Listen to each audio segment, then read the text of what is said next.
60 miles. That is how deep Ukraine's new defensive line runs into its own territory.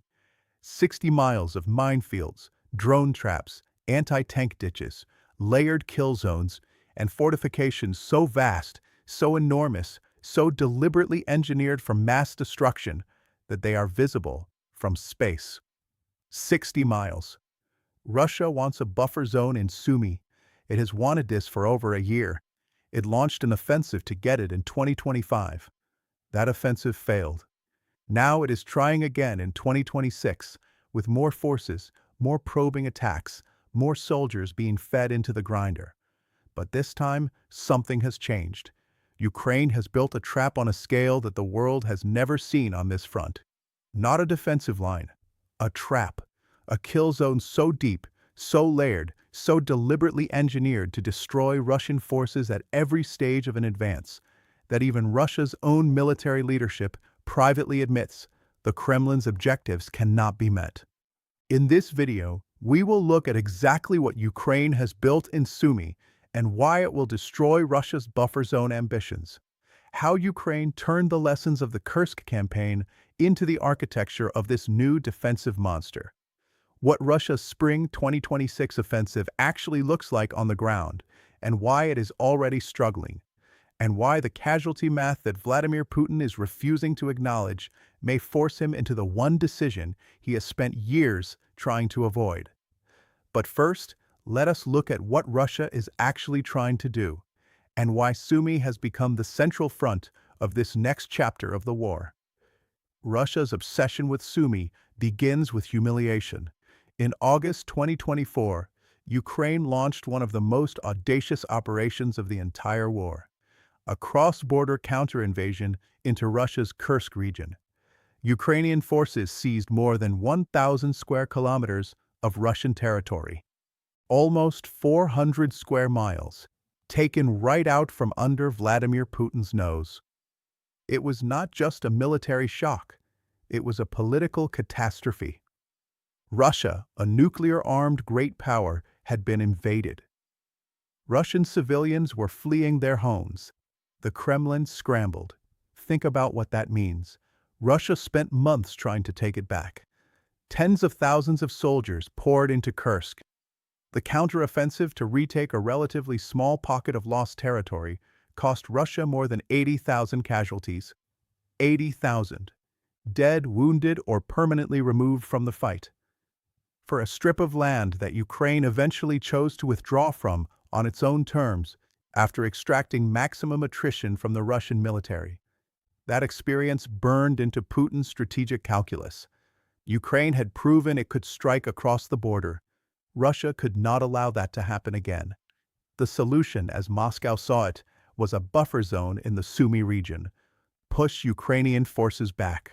Create a cordon of Russian-controlled territory along the border.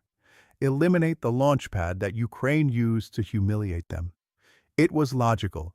It was military common sense, and it became the Kremlin's standing order. Russia tried to execute that order in 2025. As part of its summer offensive, Russian forces began pushing into Ukraine's northeast. They captured 6 villages in fairly quick succession in the early weeks. The momentum looked real. The buffer zone looked achievable. Until the math caught up with them. The forces Russia sent into Sumy in 2025 were not fresh. They were the survivors of Kursk. 80,000 casualties had torn through Russia's assault units. The troops that pushed into Sumy in 2025 were what remained of units that had already been put through a meat grinder. Exhausted, under strength, poorly supported. The offensive stalled. The buffer zone dream collapsed again. But Putin never stopped wanting it. Here is where it gets serious. What Russia is doing in 2026 is a more sophisticated version of the same plan. This time, Moscow spent months rebuilding, amassing forces in border regions, moving reserves north. The approach is also smarter. Instead of massed frontal assaults, Russia is now using infiltration tactics, small units probing into gray zones, testing Ukrainian lines, identifying weak spots, looking for settlements that are not heavily defended and can be taken with minimal cost. The open-source intelligence platform Deep State estimates that these infiltration attempts currently cover around 150 square kilometers across Sumy, almost 60 square miles of probing and testing. Russia has learned. It is no longer simply throwing soldiers at a Ukrainian wall. It is feeling for the cracks, and it has found some. In mid-April 2026, Ukrainian forces were pushed out of a handful of villages in Sumy Oblast. Those troops regrouped at Miropilske. Russia also pushed toward Andriivka and Yunikivka in the north. Ukraine's 14th Army Corps acknowledged the withdrawals, describing them as deliberate repositioning to preserve personnel. Moving to a new prepared line of defense. That phrase matters, a new prepared line, because that is exactly what Ukraine has been building at a scale that takes the breath away. And then Ukraine made its move. The brigadier general commanding Ukraine's engineering troops, speaking to Ukrainian media, described what Ukraine is building in terms that make the scale clear. Quote, "Any course of action is possible," he said. Russia has learned to create groupings and rapidly transfer forces between flanks. Ukraine sees it. Ukraine is preparing for everything. Significant effort and resources are being devoted to building this line as quickly as possible, he continued, to avoid surprises, to prevent Russia from threatening Ukraine from this direction. That is the official language. Now here is what it actually means. Ukraine is constructing a defensive line that begins at the Kyiv Reservoir and runs all the way to Sumy. It is 100 kilometers deep, 62 miles. And it is not a single line. It is a series of layered defensive positions. The first layer sits within 20 kilometers of the front. Additional layers continue, stacked upon each other, all the way to the 62-mile mark. Every layer is designed to do two things: slow the Russian advance, kill Russians. Minefields, decoy positions designed to draw Russian forces into ambush zones, anti-tank ditches, dragon's teeth. These are the physical obstacles. But Ukraine is not fighting the war of 2022 anymore. The drone war has changed everything. Russia has leaned heavily on fiber-optic FPV drones. These are first-person view attack drones guided by physical cables rather than radio signals, which makes them immune to electronic jamming. In the east, they have been devastating. Ukraine knows that any Russian offensive into Sumy will come with swarms of these drones hunting for Ukrainian soldiers, vehicles, and fortifications. So, Ukraine has built countermeasures directly into the defensive line. The specific details are classified. Ukraine is not discussing what it has deployed, but the range of options available is significant. Physical barriers can entangle the long fiber-optic cables that guide these drones, rendering them useless mid-flight. Netting systems can intercept drones before they reach their targets. Radar tripwires can detect incoming swarms. Acoustic sensors can provide early warning. And an emerging generation of artificial intelligence-powered detection systems can give ground troops seconds of advance notice that a drone attack is incoming. There is also something quietly fascinating happening on the diplomatic side. The Italian Senate recently introduced legislation to create a state mechanism for transferring decommissioned fishing nets to Ukraine. Fishing nets, repurposed from catching sardines to catching Russian drones. If that bill passes, it represents one of the more inventive examples of NATO-adjacent countries finding creative ways to support Ukraine's defense without triggering escalation arguments. But here is what drives the real attrition. The fortifications are not just about stopping Russian forces, they are about destroying them. And for that, Ukraine uses drones of its own. Thousands of FPV drones on constant patrol across the defensive line, hunting for any sign of Russian infiltration. Aerial drones are paired with ground-based robotic systems. Some of those robotic systems handle logistics, others are direct attack platforms. And the fortifications themselves are deliberately designed to funnel Russian soldiers into kill corridors. predetermined firing positions where Ukrainian artillery can concentrate overwhelming firepower on troops who have nowhere to retreat. 62 miles of that, layer after layer after layer. So why does this matter? Because the scale of what Ukraine has built tells us something critical about how it reads the next phase of this war. Ukraine is not building a 62-mile kill zone to defend against an imminent assault on Kyiv. Russia does not have the forces for that. The troop concentrations in border regions and in allied Belarusian territory are not configured for a thrust at the Ukrainian capital. That threat, if it ever comes, is years away. What Ukraine is building is a structure designed for a protracted war, a war that may last for years more. And within that war, Ukraine's strategic calculus has shifted. Ukraine wants Russia to come into Sumy. It wants Russian forces to push past the lightly held front positions. It wants the small villages that Russia is capturing now in its probing phase to give Putin's commanders confidence that the advance is working. Because that confidence will encourage Russia to push deeper. And deeper is exactly where Ukraine's trap is waiting. Picture that for a moment. Russian commanders watching their infiltration units take territory, reporting progress to Moscow. Kremlin officials celebrating small advances as evidence that the buffer zone plan is working. And all the while, 62 miles of kill zones are sitting behind the Ukrainian withdrawals, waiting. The staggered withdrawal is the bait, the kill zone is the trap. Here is where it gets worse for Russia. The casualty numbers Ukraine is generating are already at a level that should alarm the Kremlin. In March 2026 alone, Ukraine inflicted over 35,000 casualties on Russian forces. Of those, more than 21,000 were classified as irrecoverable. Irrecoverable means dead, or so severely wounded that they can never return to combat, not temporarily injured, not taken prisoner, permanently removed from Russia's fighting strength. That is a 60% irrecoverable rate.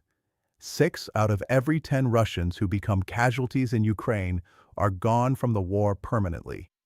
Think about what that means at scale.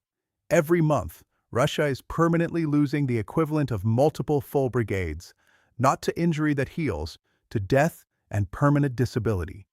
The Russian military is not replenishing faster than it is losing, and Ukraine's intelligence services have obtained Russian military documents that reveal something extraordinary. Even Russia's own general staff privately believes that the Kremlin's objectives cannot be met. The gap between what Putin is demanding and what the Russian military can realistically deliver is, by Russia's own internal assessment, impossible to bridge. Instead, he is doing something he spent years trying to avoid: mobilization. Ukraine's president confirmed in late April 2026 that Russia is preparing to bring in more personnel, expanding mobilization processes inside Russia. This is the political catastrophe that Putin has feared since the beginning of the war. Mobilization means telling Russian citizens directly that the war is going badly enough that more of their sons need to die in it. It means economic disruption. It means domestic political risk. And yet here Putin is, heading toward it anyway, because the 60% irrecoverable rate is forcing his hand. Stay with us, because it gets worse. Ukraine has also noted Russia's attempts to more deeply involve Belarus in its northern operations. A more active Belarusian military contribution would create additional pressure on Sumy from the northwest, compounding the threat that Russia is already building. Ukraine has responded by fortifying its border with Belarus. More limes, more layers, more kill zones. Everywhere Putin looks in Ukraine's north, he finds walls. And those walls are about to get a lesson in what they cost to storm. Because the strategic picture here runs far beyond Sumy. Russia's general staff knows it cannot achieve the buffer zone objective. Ukrainian intelligence obtained documents that say so explicitly. Putin knows that his forces are dying at a rate that his mobilization base cannot sustain indefinitely. He knows that the army he is sending into Sumy is weaker than the army he sent in 2025, which was already weaker than the army he sent into Kursk, which suffered 80,000 casualties, taking back territory that Ukraine chose to abandon. And yet the Kremlin has publicly committed to the buffer zone. Russian state media has promoted it. Putin's political identity is now partially attached to delivering it, which means Russian soldiers will be ordered into Sumy. They will push past the probing phase. They will push past the frontline withdrawals. They will advance into the gray zones that are being so carefully mapped and expanded right now. And then they will hit the first layer of Ukraine's kill zone. The minefields will activate. The anti-tank ditches will stop the armor. The decoy positions will draw units into ambushes. The drone swarms will launch. The artillery will begin its work. The fiber-optic FPV drones that Russia hoped would be its decisive advantage will find themselves tangled in netting, caught by acoustic sensors, spotted by artificial intelligence systems, and taken down before they reach their targets. Russian commanders will call for reinforcements. Those reinforcements will push through the first layer, into the second, into the third, and so on, through 62 miles of engineered destruction.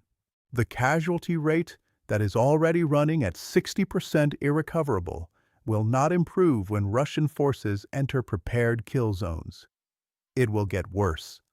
Zelensky's message to his partners is direct. Ukraine's task now is to increase the share of irrecoverable losses inflicted on Russian forces. Every layer of the Sumy defensive line is designed to contribute to that objective. Every drone patrol, every minefield, every anti-tank ditch, every artillery kill corridor. This is not a defensive line in the traditional sense. It is an attrition machine. 62 miles of machinery designed to do one thing: make Russia's buffer zone dream cost more than Russia can pay. And the cost Russia is already paying is unsustainable. Some military analysts have pointed out, not without justification, that Ukraine should have built defensive infrastructure of this scale years ago. The resources and technology were not available then. They are available now.